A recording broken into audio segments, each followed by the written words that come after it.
Three archivists uncover a 90-year-old cold case within the boxes of Rabbi Joshua Sperka papers, the brutal murder of a Syrian immigrant, a Jewish man convicted of the crime but proclaiming his innocence, the real murderer perhaps still walking the streets.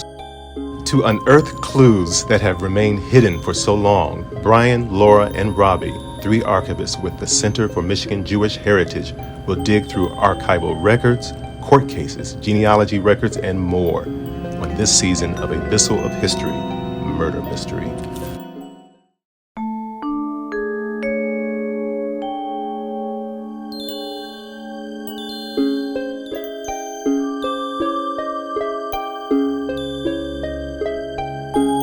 November 16th, 1932. A Syrian man named Mortado Abraham is murdered in his home, and his estranged wife Zainab and her lover Sam Hazemi are questioned.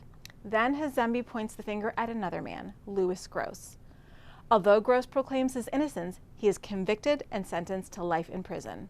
His every waking moment from that point is to prove he is wrongly convicted.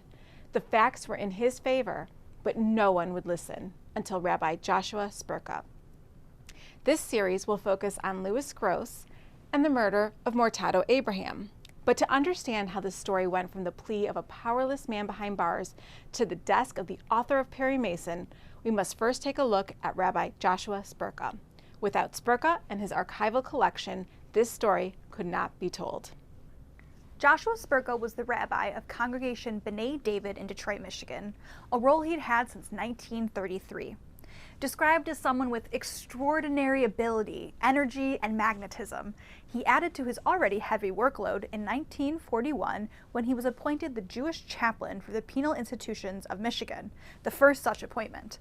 This role took him all over the state, ministering to about 95 people who were in prison throughout the facilities, including Jackson, Marquette, Ionia Reformatory, House of Corrections, and the Women's Division.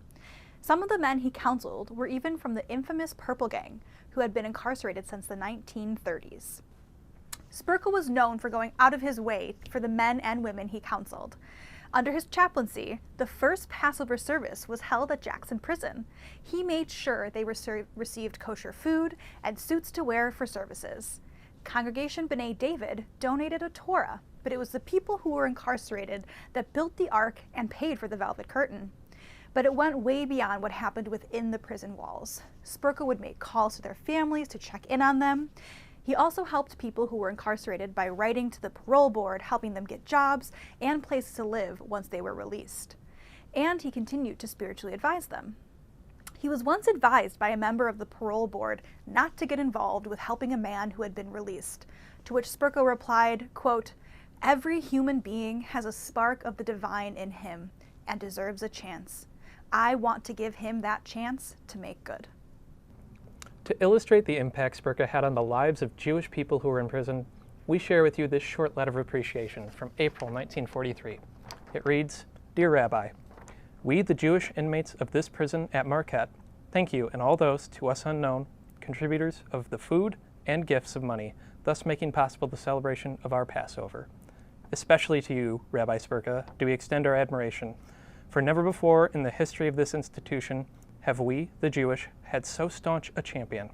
It is hoped by us all that soon, too, we may have occasion to celebrate our beloved ceremonies in true traditional style. To all our friends, we hope for a joyous and happy Passover and a peace enduring for life." Spurka's reputation is perhaps the reason Louis Gross reached out to him, despite multiple failed attempts to gain his freedom on his own. In June 1943, we have a letter from Gross to Spurka begging for his help, particularly in finding a lawyer who will take his case. By this time, Gross had been imprisoned for about a decade. It reads, "For God's sakes, can't you get me an attorney or even an investigator who would go out and get the confirming evidence that I need? From your talk with me, you should realize that I know where the evidence can be procured, but I'm helpless in here and have had no visits since coming here. Please, in the name of all that's fair, get me some help. Interest some humanitarian on my behalf." Does Spurka believe Gross? Maybe. But what he does believe is that the facts of the case simply do not add up. And the biggest factor in that, the case files from the original murder trial have mysteriously disappeared. From the court, the prosecutor's office, any place that should have a copy, gone. Who took the files and why? Is it because evidence of Gross's innocence sat within? Perhaps. Whether or not Spurka believed Gross, he certainly believed Gross deserved to have the opportunity to have the case reopened and investigated. But Spurka's own attempts to find an attorney to take on the case failed. It was time for a last-ditch, long-shot chance.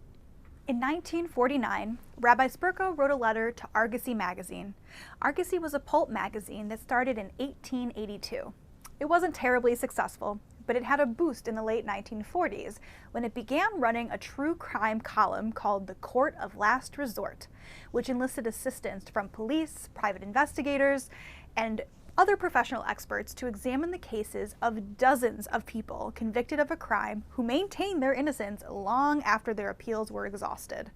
The popular column appeared in Argosy from 1948 until 1958. The writer of The Court of Last Resort was a man named Erle Stanley Gardner, a well-known writer of the Perry Mason series. To Spurka's surprise, Gardner decided to take on the case.